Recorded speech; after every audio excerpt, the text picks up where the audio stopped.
What up? What up? What up? It is another episode of the Shark Cove EU Masters Edition number 4. I think it's number 4. We're talking about day 4, so it's got to be the 4th one. It's a sober Saturday. It's not a sloppy Saturday. That's okay. What we just witnessed with Team Liquid absolutely destroying my bank account a little bit with that performance in Game 5 and Game 4 and I guess to some extent Game 3. That was just disgusting. So the mood is a little bit down.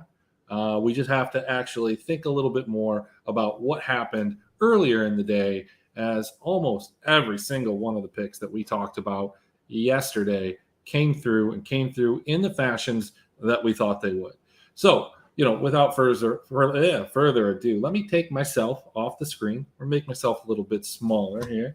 And let's go ahead and let's bring up let's bring up this. Let's go through what happened, what we thought was going to happen, and if we learned anything from it.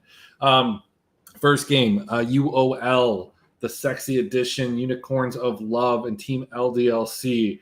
Look, I wanted UOL to win, and I think if they did win, they were going to be pretty close to one of the optimal teams. They were going to score very well, and it was looking good from the beginning. They had a couple nice plays, got the first blood, got Ruby ahead. It looked like he was smurfing, and then all of a sudden he was inting. He wasn't smurfing anymore. Got caught with a charm, a couple tower kills, got caught with the Everfrost, a couple kills don't go their way. They lose the Herald. Everything didn't go the way that we wanted it to. If you're in the esports department Discord, Kevin's going crazy right now. And rightfully so. I'm holding it in, and he's actually letting all of my anger out for me about this Team Liquid loss. I don't know, man. Like there was no damage in that 100 Thieves comp. I don't really understand how they killed anybody late. Whatever. Speaking of that, so yeah, Ruby just kind of threw away this game, but they lost this game, and this turned so quickly that it didn't end up being a complete stomp. Now, look, 19 kills is a lot of kills, especially if you're remembering back to day 1. I mean, you would have done a lot of. I would have done a lot of different things. I would have done some crazy things to get 19 kills out of one of the teams in my stack. But, as day 2 and day 3 progressed, 19 kills just wasn't going to do it. A lot of these scores were, less than what we thought was going to be optimal. And, that's what it panned out to be. So LDLC gets the win. UOL does not. And that's okay, because UOL was one of those teams that if you were going to try and, stack them with like Carmine Corp or stack somebody with Carmine Corp, you probably were looking at UOL or somebody along those lines. Carmine Corp was super expensive. I had a ton of Cattle Shard. I had a ton of Reckless. And while they had an okay game, it was 1-1-3 and Saken that got all of those fantasy points. I was not alone in the way that I was stacking this. Like, if you're playing Carmine Corp, you're probably playing one of the two of those guys. So like the way that this game played out, even though it was 22 kills in 19 minutes, it wasn't as such that I was worried that they were going to be in the optimal lineup. And plus, who are you going to pair them with? This EU Masters, unlike some of the ones in the past, we've seen almost all of the favorites win. These other teams from the small regions haven't been able to compete. And Team Phantasma, who I had actually some decent hopes for coming into this tournament, has looked completely outmatched in our class. Now, in the write-up that I put in the Discord, I did say that Carmine Corp's team as a team one-off was something that was a little sketchy to me. Like 19 minutes is quick, but they had 2 games in groups back in the play-in that I think finished at like 23 and 24 minutes. So this is not at all unexpected, the way that they're going to play to their inferior opponents. So just keep that in mind. I mean, the fact that they got 22 kills within that 19 minutes just was completely optimal for him. This should have been a 16 or 17 kill win if you're looking at 19 minutes and 24 seconds. ATE versus Bisons. This game was, I don't know. Like, I had some thoughts that maybe Bisons were on their way to putting in a game where they were going to kind of nuke it. They were going to shatter the slate, but then all of a sudden, they want to fight, and they were able to end off the back of that, and you just didn't get fantastic scores out of everybody. Now, look, mid laners are scoring well. Random scored well, but who else scored well? Sakin scored well, and for what it's worth, Ica also scored well. So mid laners just absolutely crushing it. Something to keep an eye on as this meta starts to shift, and even as we look ahead into MSI. But yeah, Bison's crush under 30. Not to be unexpected here. These lower tier teams are just not doing it. Then we got into the one that I had talked about it. I put it out there. I told you all. X7, they're for real. They come out with this kind of different comp. They got a Soraka bot lane. They've got a Vladimir in the mid. But Tempt piloted that champion well. Haru piloted his champion well. Nada was fantastic on the Soraka, and Jaeger was absolutely disgusting on the Tryndamere. Gamer Legion didn't look like they had anything for X7. This game was really never in doubt. There were a couple moments that, I guess it was starting to creep in, but just there wasn't any way that they were killing him. Casting with his Leona solo kill at the end on the Ari was just the icing in the cake, and these scores were fantastic. The lineups that we talked about yesterday when we were, thinking about hypothetical lineups that we could put out, crushed it. I used a version of it or that version. Didn't win the qualifiers. Nathan took those. I did, however, take down the Triumphant Warrior and finish pretty well. I think like second or third or whatever, tied for third for the main GPP with that lineup or a version of it. So X7 looking like they are for real. Probably will move to 3-0 in the groups. We will talk about their next matchup. Look, Rogue kind of concerned me. They at times here looked like they didn't know what they wanted to do. I thought Rogue looked actually pretty disappointing. I'm worried about Rogue, and it wasn't just like Beansu on set, who obviously is outmatched as a support and is going to have problems against better teams. But just some of the builds, the way that they were going, the kind of the sense of the game, they almost threw this game despite having it firmly within their grasp, but then they were able to turn a fight and ended up winning it. Put up 24 kills. I think that's what I predicted. CZE put up 15, which is a lot more than I thought they were going to. But this is kind of how this Rogue team wins. They get a lot of kills. They do understand what they need to do. It's just a matter of doing it. It's kind of like Team Liquid today. Probably understand what they needed to do. It's just a matter of doing it. And then the final game, as we were all hoping that this would be a snoozer, because we had some screenshots. I know NBA Live had who finished first in the main GPP, was trying to hold on to it, and Vitality came out and they put up a good game, a lot of kills. I thought Intract was a lot closer this game was a lot closer than the scoreline indicates. Again, I don't think of Intract as a team that's going to score a lot of points. They're not going to be a fantasy team that I'm going to want to target, but Vitality certainly might fit that bill. Looking into the games tomorrow, let's take a look and see who we got and our thoughts on these games. I will have a TLDR write-up both in the esports department Discord and the Paid Org Discord tomorrow morning, probably around 10 o'clock, so you can finalize your lineups with that. So Entrek plays AGO Rogue. Look, I'm taking Rogue here. I'm probably going to bet Rogue. I still think that they're probably a better team. I do have some concerns with Beansu, but hopefully they can shore that up and put him on somebody that, it's not even that he looked so bad on the set. He just looked kind of lost playing support set. He obviously knows how to pilot the champion. He's played set probably millions of times in the top lane. But it was good enough. So hopefully it's good enough tomorrow. Getting plus money on Rogue here is probably why I'm going to take this bet. I still think they're a good team. And I think that they're going to score a lot of points in a win. I will take a look and see what kind of pricing we have on these guys. Let's see.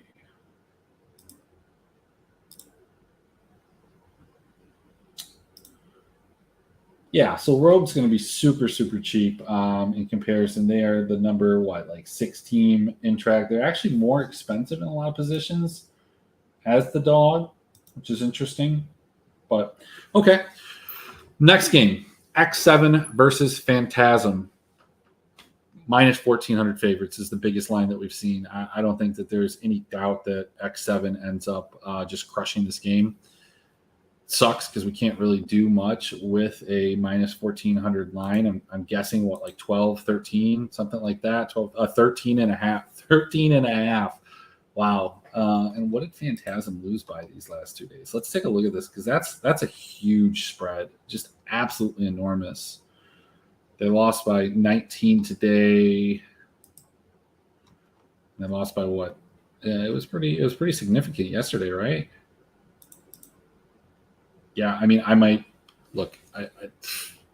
I might take that. I might take that bet. That's a huge line. I don't know if I'm going to. It's just going to probably depend on how much other action I can get down on the slate and what I want to play, but that's a huge line. But look, like X7 crushes. The biggest concern that I have in a game like this is how much of a fight can Phantasm put? What kind of draft are they going to have? And, what is X7 going to do? Is this an opportunity for X7 to mess around and play with a different type of comp? They kind of did that today against a good team in Gamers Legion, and were able to execute it very well. I personally wouldn't. I'd want to go to 3-0 in the group, and I'd want to secure that going into the next phase of the round robin. Because you do have the tiebreakers over these other 2 teams. You've got Gamer Legion and Carmine Corp both playing each other later on in the day, and one of those teams is going to have 2 losses. You win this game, you win the game against Phantasm the second time that you play them, and you're guaranteed no worse than a 4-2 finish with wins over those other 2 teams. I think you take this game seriously, but that might mean that you don't play around. You don't take some of those early chances and skirmishes. Or maybe you do, and the problem is that then it snowballs. What I guess I'm trying to say is that I think that this is probably somewhere that you can predict an 18 or 19, maybe 20 kill win. Is that going to be enough? Yeah, I think, right now, X7, AGO, those are 2 spots that I would want to target, but X7 is going to be the most expensive team by a pretty large margin in most positions, the exception being Shizenda for Vitality being more expensive than them in the top lane. So you're going to have to find a dog, and it's been difficult finding a dog to play just all of EU Masters. All the favorites won today. So, of course they're going to win tomorrow too, right? No, but here's an opportunity. We've got Eska playing Bifrost. I don't think that there is that big of a disparity between these 2 teams. I think I probably am going to take Eska Gaming at plus 200. I think Bifrost is a good team. I think Eska is a good team. I mean, relative to Bifrost at least. And, when we look at both of these teams and kind of their stats, the way that they want to play, at least throughout the year. Let's see, where is it? Bifrost. That really, really, really good early game team struggles a little bit late game. You've got Eska, who's one of the worst early game teams, but plays really well late. So, look, it's just one of those things is how big of a lead are Bifrost able to get? Are they able to utilize their team fighting in those later games to maintain that lead? I think I'm going to take that plus 200, and Eska might be a spot where you can pair them with an X7. This just, to me, feels like one of those games where you have a team that's just 2 teams that just aren't going to be able to finish the game, and this game's going to get dragged out. This game's going to go 37, 38 minutes, maybe into the 40s. We're going to get, over 5 or 6 dragons, 7 dragons, whatever the case is, 2, 3 barons, and as a result, both of these teams are going to score very well. Obviously, the winner is going to score better. So like a small stack quite possibly works well with X7, or you could probably play, you might even be able to play Bifrost with them, as a matter of fact. Let's take a look here. So X7, the cheapest carry is Haru. We want to play them with Bifrost. Maybe we'll pull some Seaboy. Tempt. I want Odie for sure. You can't do that. You can't do it with Bifrost. So if we can't do it with Bifrost, can you do it with Eska? You can do it with Eska. So that's a build with a Haru Captain, ADC Harpoon, and the team slot. Can you do it with Rogue? You get a little Rattle, we get a little Lucker. Oh man, I wanted to do the exact build that we did today. Actually, let's do this instead. Let's go ahead and let's take a look at switching this around. I guess I'll bring this on the screen for us. If we're going to do this enough. Let's see. So if we went Rabble, I think that's probably the right way to go. Go Tempt. That feels gross.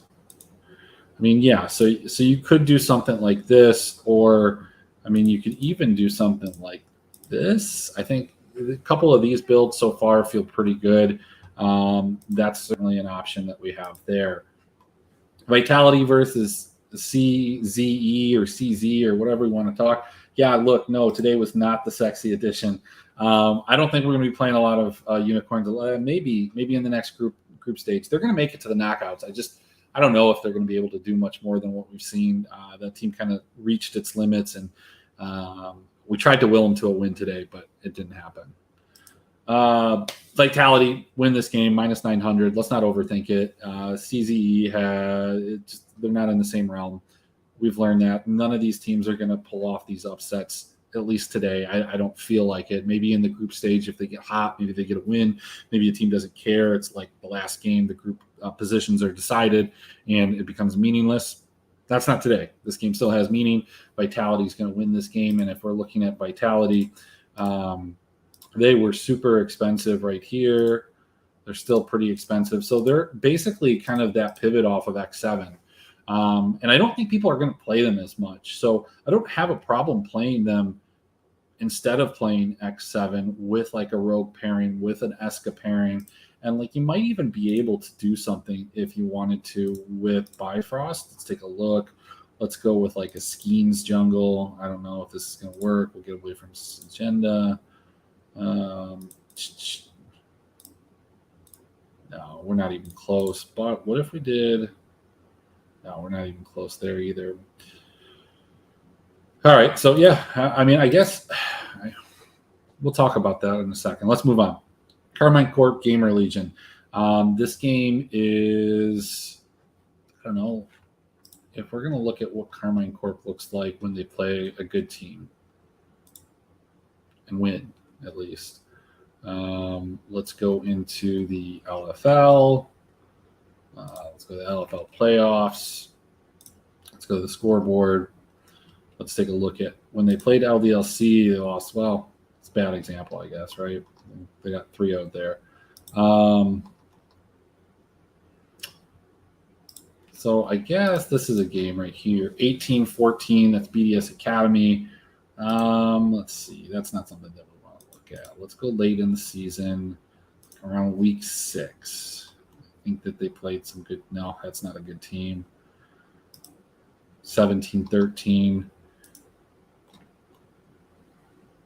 They lost that game. They beat LDLC 21-10. I mean, that would be an optimal kind of position here for them against Gamer Legion. I do think that they win this game. I think it's hard to judge Gamer Legion or Carmine Corp versus their common opponent, which would be X7, right? Or versus their common opponent, which would be Phantasm. Because both of those games were either complete stomps where both of the teams got beat, or they stomped the other team. I think there are going to be quite a few people that play Gamer Legion, and I don't hate that in GPPs at all. I think that might be the popular place where people try and get action, just given the fact that Gamer Legion is one of the absolute least expensive teams from a major region. TP and CZE or CZV or whatever you want to call them, they're not playable. But Gamer Legion, I think people are going to pair them with X7. I think they are going to pair them with Vitality. I probably prefer, from just being a different perspective and having a similar type of ceiling, You play Gamer Legion, you play them with Vitality, and people won't play that as much. I'll do some projections and some predictions in terms of kind of the actual totals tomorrow in the morning. But then we get a final game with this Fnatic and BDS, and this is going to be a banger. This is a good game. Like, I'm excited. Fnatic, for the mistakes that they made the last game, probably want to come out and redeem themselves. And we actually can kind of judge these two teams as they play another favorite. Both of them came in plus 250 to win the tournament. Both tournament favorites along with LDLC. We've seen BDS Academy play LDLC 7 times throughout the split. So we have a pretty good idea of who they are in comparison to some of the other bigger teams. We don't know who Fnatic is in comparison to the other bigger, larger teams. And so I think that if you're going to take a bet on this side, I would probably just prefer to, take an over. All Fnatic games tend to go over this kind of number. They tend to get a ton of kills. I do favor them to win this game. And, I do think that there's going to be enough people that will take ownership away from some of the teams that we already mentioned by playing Fnatic because they are cheaper. But when I look at all of this, just from a GPP perspective in the big, 900 person, not a huge tournament by any means, but in that tournament, I think Bifrost is going to be the team that's completely forgotten. While I think Eska can win that game, it is, still Bifrost favored. Can you play Bifrost with like Rogue? Can you play Bifrost with Gamer Legion? Yeah, those are spots that I think that you mix and match them, or you even play like Bifrost with Fnatic. I think that you could probably do something like that, right? Let's try that real quick before we go. Maxi, Oscarinin. We got to get that Baka. Let's get some Bean. Oh man, you can't do that. That's illegal. Okay, so still, it doesn't fit easily. It doesn't fit perfect, but you can do it with a one-off. Yeah, I mean, that's the thoughts. My gut tells me X7 or Rogue. Again, bloodiest teams continue to be bloody. Think sneaky, Bifrost, Vitality. People will play that. People will play Carmine and Gamer Legion. People will play Fnatic and BDS because pricing dictates it. But people hate playing those closer games, specifically in smaller tournaments, 3 max, single entry. They want to have a little bit more safety, and so they tend to try and mix and match at least one of the big favorites on their team, whether they're taking a shot at a dog or when they're taking one of those that's going to mix and match the ownership. But that's all I got for tonight. Thanks for joining me. If you watched it live, if you watched it later, it doesn't matter. I've enjoyed doing these EU Masters videos for you. Again, the write-up is going to be in the Pater Discord. And then also the esports department Discord. So you can go to either of those websites, get into their Discords from there. If you watch this video later, if you watched it live, please hit the like button. If you're not subscribed, go ahead and do that. I will talk to you guys later. If you have any questions on the slate, let me know. Twitter, Discord, here, doesn't matter. I'll talk to you guys.